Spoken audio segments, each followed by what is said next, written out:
Estamos viviendo en México, porque reitero, esto de la Operación Zafiro es también un golpe a la rendición de cuentas. Recuerdo perfectamente que lo que ocurrió en su momento fuimos de los pocos medios, no recuerdo si el único, lo abordamos ampliamente sí como el único, porque me recuerdo lo que estábamos viviendo en el sexenio anterior. Ahora se les olvida a muchos, ¿no? Pero Proyecto Puente dijo mucho cuando se podía decir poco o nada en los sexenios pasados, es decir, y ese es de alguna manera parte de nuestra historia. No estoy presumiendo, estoy lamentándolo incluso, pero este caso de la Operación Zafiro fue de los temas que el gobierno del estado anterior operó para que no saliera. Lo encabezaba Claudia Pavlovich, fue de los principales laboratorios para desvío de recursos de la Operación Zafiro de más de 600 millones de pesos, que hoy el Tribunal Electoral del Poder Judicial de la Federación está diciendo que no pasa nada, no hay pruebas suficientes, como Lorenzo Córdoba y compañía dejaron ese regalito para el INE, porque no estaba pues esto confirmado de que el dinero se desvió a campañas políticas. Ya no haya uno ni qué creer o pensar. ¿Cómo estás, mi apreciado Carlos Bravo, regidor? Bienvenido, doctor. Híjola, te cito también para lo del frente, pero pues ve por todas partes cómo estamos, maestro. ¿Qué opinas del frente, lo que estamos viendo en el país? ¡Qué bárbaro! ¿Cómo estás, Esfuerzo?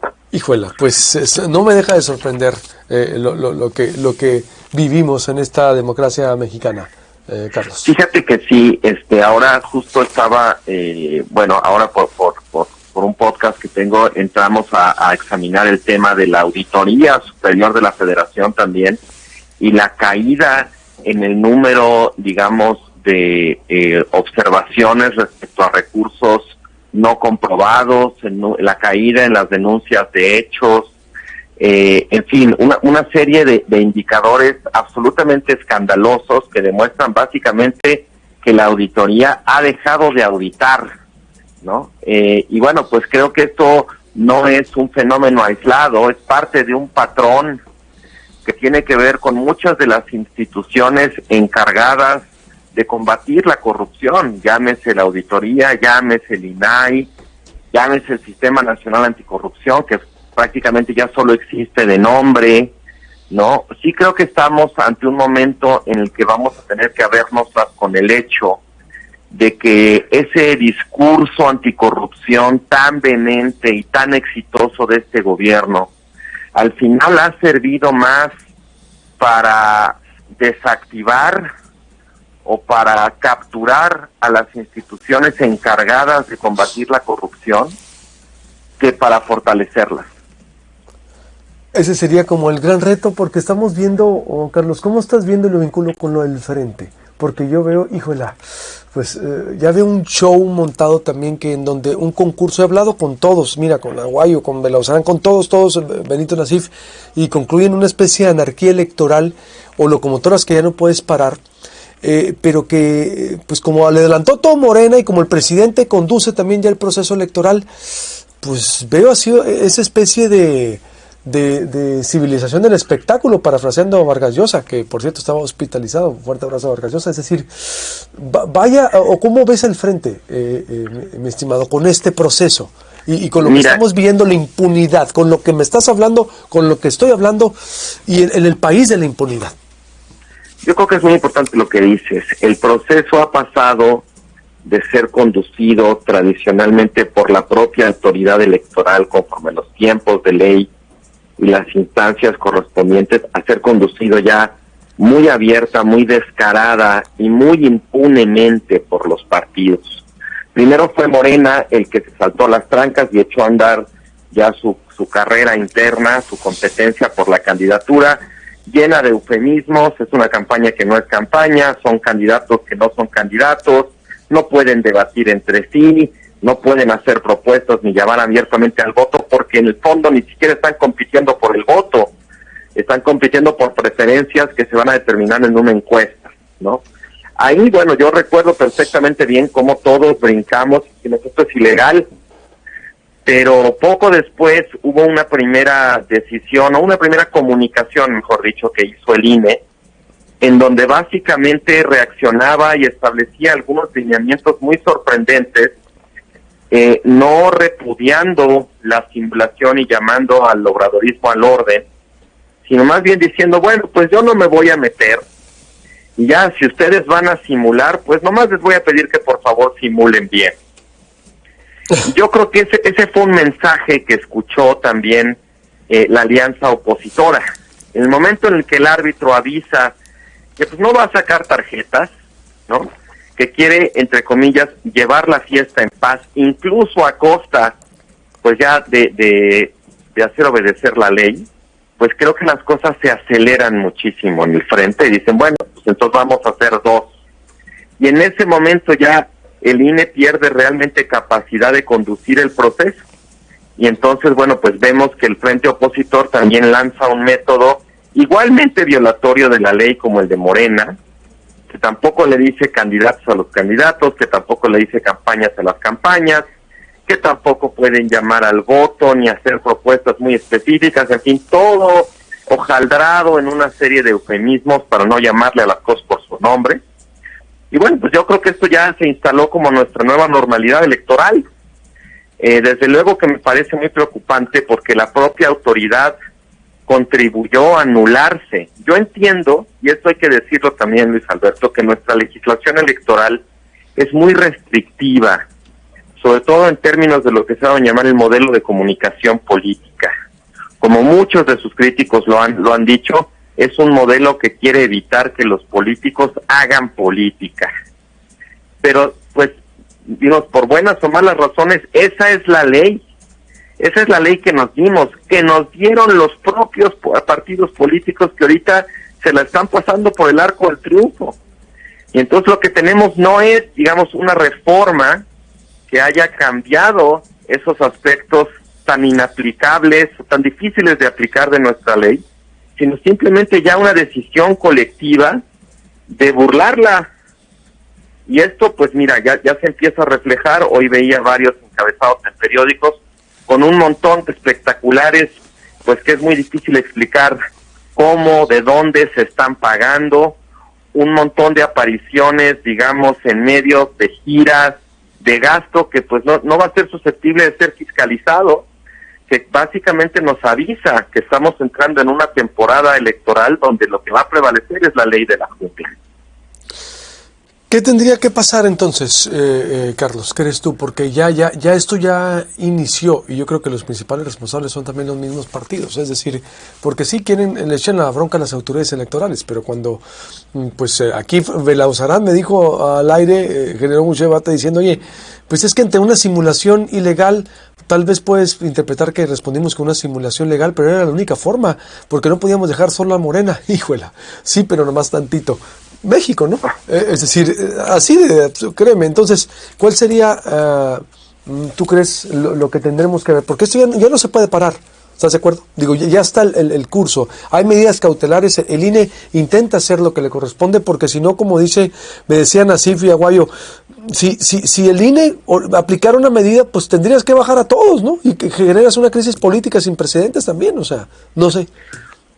Bueno, mira, yo creo que esto también es resultado de una labor de zapa, de menoscabo de la autoridad electoral que se viene acumulando desde hace mucho tiempo y que finalmente empieza a rendir frutos una vez que hay el recambio en el Consejo General del INE, que hay un cambio de consejero presidente y cambio de varios consejeros.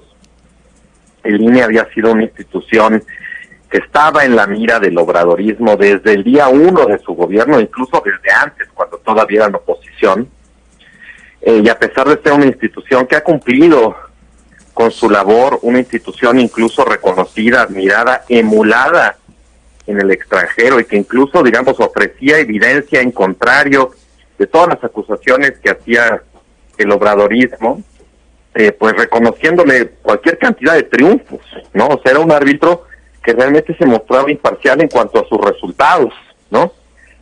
Yo creo que finalmente toda esa labor de estarlo cuestionando, de estar subiendo, obligando a los consejeros a subirse al ring con el presidente, da frutos, ¿no? Y tensa las cosas al punto de que, como dice, el INE ya no puede políticamente hablando, digamos decir, pues se me bajan todos. Legalmente podría hacerlo, tiene las facultades, la norma estaría de su lado, pero pues ya sabes, en casos como este nos encontramos con la dura realidad de que a veces la política manda y la ley obedece, cuando debería ser al revés. Y en este caso creo que ya, como dices, es inevitable, no desde el punto de vista, insisto, jurídico, políticamente sería costosísimo. Sí, por eso, exacto. Y ahora sí, un frente, yo creo que no lo veríamos. Carlos, se me atraviesa un corte. ¿Me permites para concluir, para volver contigo? Claro que por sí, favor. Sin problema. Estoy hablando con el doctor Carlos Bravo, regidor, sobre lo que está ocurriendo, que ciertamente lo tenía para analizar el perfil del frente, pero estamos frente a una época inédita en donde una noticia satura la otra. A mí me sorprendió la Operación Zafiro, que viene herencia también del INE que se fue y que nos mete en un momento de impunidad sin frenesí en el país. A ver, vuelvo con algo que lo que me estaba diciendo Carlos es muy importante. ¿Qué puede hacer la autoridad? ¿Qué podemos hacer y hacia dónde vamos? Con un proceso que debió haber iniciado en noviembre, pero que ya tiene, yo creo que desde el 2021, empezó el 2024, o bien, van a decir unos, no, desde que se acabó la elección del Estado de México. A ver, volvemos. Volvemos con más información. Estoy hablando con el doctor Carlos Bravo, regidor, en el corte, para los que se van conectando, los que van llegando, los que van en su carro, los que van sintonizando por toda la multiplataforma, sobre una valoración, una reflexión del momento que estamos viviendo en México. Porque es un momento, yo creo, inédito, al menos en la historia moderna, aunque hoy 6 de julio, Carlos, oye, qué curioso, ¿no? Se cumplen 6 de julio del 80, hace, ¿qué? 25 años, puede ser, no, 35 años, del fraude de Carlos Salinas de Gortari, de la elección de 1988, y que pues era el presidente del colegio electoral, Manuel Bartlett, ¿no? Es decir, el secretario de Gobernación, de toda esa operación, de las casillas Zapato, de lo que permitió el fraude, de cómo ganó Carlos Salinas con fraude, hay que decirlo con todas sus letras, con una candidatura de Carlos Cuauhtémoc Cárdenas, y mira cómo estamos, ¿no? En el momento que estamos viviendo, Carlos, que hemos avanzado mucho, avanzamos, pero nos tambaleamos también entre los que simulan legalmente y los que simulan ilegalmente. ¿Cuál sería tu valoración de hacia dónde vamos, Carlos?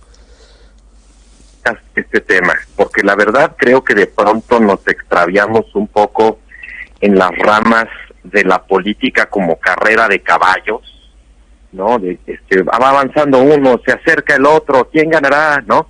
Y dejamos de ver como el contexto más amplio, o el entorno, diría yo, más significativo, ya no tanto de los personajes y de la disputa, digamos, de la refriega cotidiana, sino del marco dentro del cual está transcurriendo la competencia democrática. Yo creo que lo que estamos viendo es un deterioro muy significativo de las condiciones de la competencia democrática, que se inscribe, digamos, dentro de un fenómeno lamentablemente que no es solo mexicano, que está ocurriendo en muchos otros países del planeta, que bueno, se ha dado en llamar el democratic backsliding, o el retroceso, la erosión democrática, que normalmente es observable sobre todo a través de 3 instancias: la prensa, las cortes y las elecciones.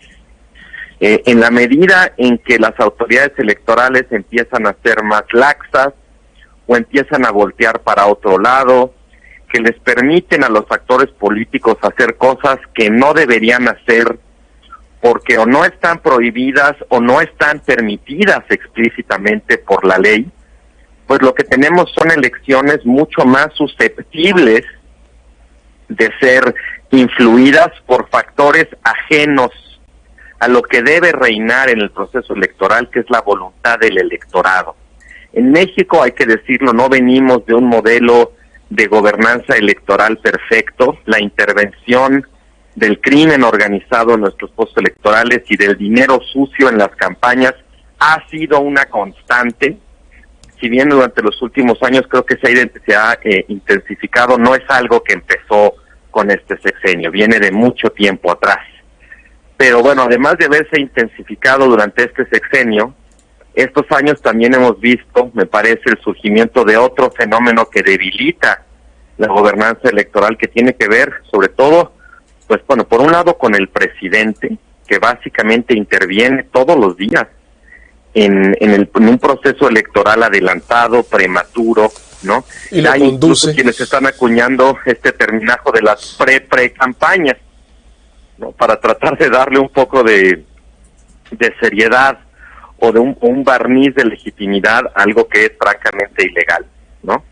Y bueno, pues lo que veo también es que ahora los partidos políticos se están sumando a ese proceso de desmantelamiento, si no propiamente en la ley, sí en la práctica, de un modelo de gobernanza electoral que con todos los defectos que haya tenido, pues sí daba los mejores frutos que podía dar para el país que somos. Y a mí lo que al final me da mucha grima es pensar que independientemente de quién gane en el 2024, lo cierto es que vamos a estar muy lejos de poder dormir tranquilos, asumiendo que el resultado realmente refleja la voluntad del electorado, pues cuando hay tantas patadas por arriba y por abajo de la mesa, viejos y nuevos actores influyendo al margen de la ley de nuestro proceso electoral, ¿no? Pues ahí está como punto de partida y sobre todo como complemento a lo que estamos viendo. Reitero, Carlos, cambié un poco a la jugada sobre el perfil del Frente Amplio, pero ya te estaremos consultando porque sí es necesario también a la gente darle estas herramientas, es decir, tu análisis es muy importante del momento que está viviendo México y ya después vamos viendo qué otra pues aportación cívica o qué nos va a corresponder como ciudadanos, porque pues tenemos que ir a votar. Es lo que hay, pero es lo que hubo también y no podemos de alguna manera detenernos. Te mando un abrazo, Carlos, y estamos en contacto. Igualmente, Luis Alberto, muchas gracias por el espacio. Siempre es un gusto platicar contigo y tu auditorio. Igualmente, mi estimado, y enriquecer el debate. Abrazo.